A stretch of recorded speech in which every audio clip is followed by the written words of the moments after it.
తాజాగా కేంద్ర ప్రభుత్వం యూపీఐ పేమెంట్స్ మీద ఛార్జీలు విధిస్తూ పేమెంట్ అండ్ సెటిల్మెంట్ యాక్ట్లో తీసుకొచ్చినటువంటి సవరణ కారణంగా చాలామంది ఏమనుకుంటున్నారంటే ఇకపైన యూపీఐ పేమెంట్స్ మీద అంటే మనం ఫోన్పే వగైరా చేస్తుంటాం కదా, ఫోన్పే, పేటిఎం వంటివి, వాటి మీద ప్రతి ట్రాన్సాక్షన్ మీద మన పైన ఛార్జ్ పడబోతుంది.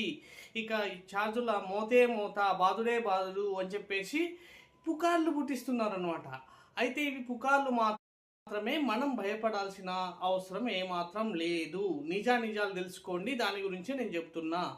సామాన్య ప్రజలమైనటువంటి మనము ఈ సవరణ ద్వారా అంటే ఈ చట్టం ద్వారా ఎటువంటి భయాందోళనకు గురి కావాల్సిన అవసరం లేదు. ఎందుకంటే 2000 రూపాయల వరకు ఎటువంటి ట్రాన్సాక్షన్ చేసినా దానిపైన ఎటువంటి ఛార్జు. మరి ఏ యూపీఐ ట్రాన్సాక్షన్స్ మీద ఛార్జీలు పడతాయి? ఎవరికి నష్టం అంటే ప్రభుత్వం తీసుకొచ్చింది ఎండిఆర్ విధించడానికి. ఎండిఆర్ అంటే మర్చెంట్ డిస్కౌంట్ రేట్. అంటే బ్యాంకులు కానీ సర్వీస్ ప్రొవైడర్స్ కానీ ఏదైనా యూపీఐ ట్రాన్సాక్షన్ జరిగినప్పుడు ఆ మర్చెంట్ అంటే వ్యాపారి పైన విధించేటటువంటి ఛార్జు, మన పైన విధించేటటువంటి ఛార్జ్ కాదు. అది కూడా 2000 కంటే ఎక్కువ ట్రాన్సాక్షన్ జరిగినప్పుడు ఆ మర్చెంట్ మీద 0.3 నుంచి 0.5% వరకు విధిస్తారు. అంతేకాని మన మీద విధించేది కాదు. అది మనము కంప్లీట్గా 2000 వరకు చేసేటటువంటి ట్రాన్సాక్షన్స్ ఫ్రీ. అదేవిధంగా మనం రోజు ఎవరికంటే పంపిస్తామో ఎంత అమౌంట్ అయినా అది కూడా ఫ్రీ. అది కూడా కేంద్ర ప్రభుత్వం కేవలం 1,20,00,000 యాన్యువల్ టర్న్ ఓవర్ ఉన్నటువంటి పెద్ద మర్చెంట్స్ అంటే పెద్ద వ్యాపారస్తుల పైన మాత్రమే ఈ ఎండిఆర్ను విధించింది.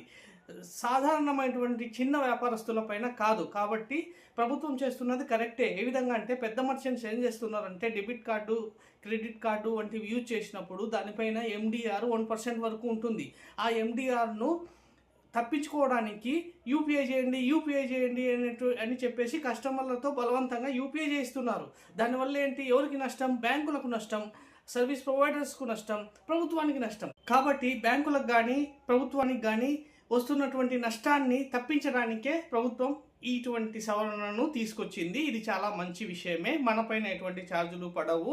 అది కేవలం వ్యాపారస్తుల మీద పడుతుంది.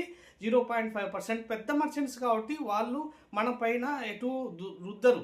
మీరు చూసారో లేదో, డీమార్ట్ కానీ లేదంటే పెద్ద పెద్ద షాపింగ్ మాల్స్ కానీ అటువంటి వాటిల్లో ఎండిఆర్ మన పైన వేయరు. కాబట్టి అది బ్యాంకులకు కానీ ప్రభుత్వానికి కానీ లాభం. ఆ కమిషన్ అనేది ఎండిఆర్ ఏదైతే వస్తుందో బ్యాంకుకు కానీ ప్రభుత్వానికి కానీ అది లాభం. అంటే బ్యాంకు అంటే ఆటోమేటికలీ ప్రభుత్వానికి లాభమే కదా, మరి అది మంచిదే కదా. కాబట్టి మనం భయపడాల్సిన అవసరం లేదు. మనం యథేచ్ఛగా ముందులాగే యూపీఐ ట్రాన్సాక్షన్స్ అంటే ఫోన్పే ట్రాన్సాక్షన్స్ ఆరాంగా చేసుకోవచ్చు. ఎటువంటి ఇబ్బంది లేదు. మనం